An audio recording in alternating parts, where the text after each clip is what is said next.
Hello everyone, it's Melanie here with Vintage Hill Studio. I'm so glad you could join me today for this sweet Mother's Day card featuring this mother's son and that little Tonka truck. So adorable. I will be using the Stitched Rectangles die by Elizabeth Crafts, this Doris embossing folder, just some simple printed paper, and we'll get started.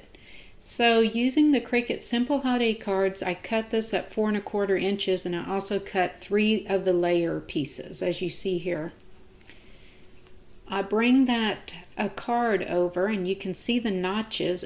These are a guide for you to use with a scoreboard or anything you have. We just need to go over and get this card crease done.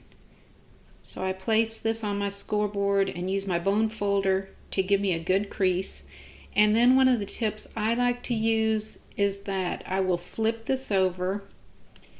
Just going to give it a light crease with my fingers here, and then I like to work from the back. So I'll make sure that my corners are aligned, and then I'm going to take my bone folder and reinforce that crease line. Just give it a good press, and that creates our 4 1/4 by 5 1/2 inch card. So here is the base, and then I'll bring over that first layer of this blue paper. It's got the alphabets on there. I thought that was perfect, and that's going to go behind our silhouette. So what I like to do with intricate cutouts is use a tacky spray, because this would be very hard to apply glue, and I don't want to get it too far out. So I'll take a little piece of scrap paper, because I don't want to get the adhesive on the other side of my card, and I go over to a box that I've lined with other paper, and I'll spray adhesive on here. And this gives you a close-up of the spray adhesive that has been applied to the back of that silhouette. Then I bring over my blue printed paper, and I'm going to get this put onto that cutout. Now that sticks to my finger a little bit over there on the left hand side, but no big deal. I'll just gently pull back my printed paper and get that tucked in. And that will give us the background paper for the silhouette. Now you can see I have a little bit of overspray.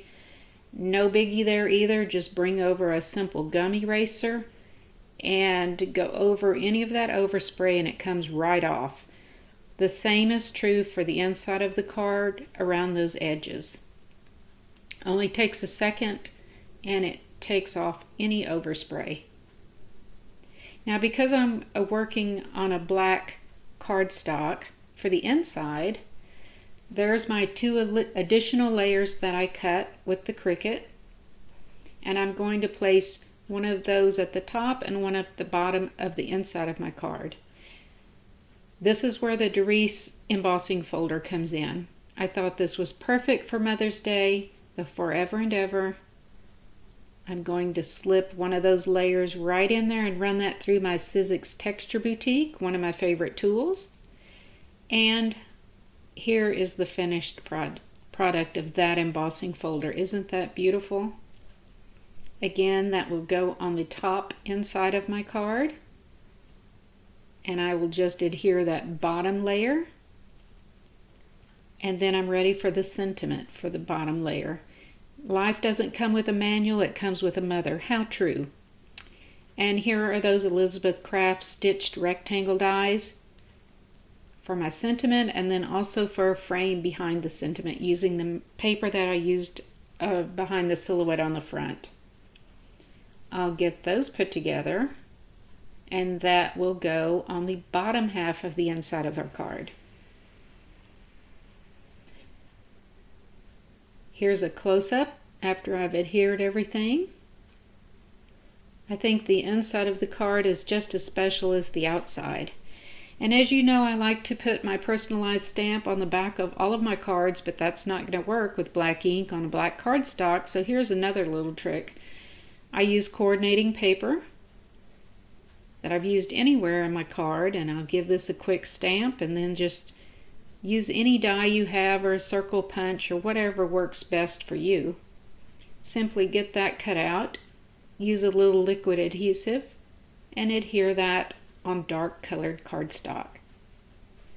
So not only does it coordinate with the rest of your card, but it makes it very easy to read and lets you, apply your finishing touch to the back of your card.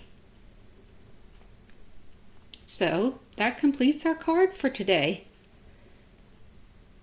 Here's a close-up look on the inside and the back, and of course the coordinating envelope. If you're going to go to all that trouble, I love to line my envelopes. I have other videos you can check out that will show you exactly how to do that without any dies or special measurements. I hope you enjoyed this card today, and I hope that all the moms out there have a wonderful Mother's Day, and I hope to see you back real soon. Happy crafting, everyone!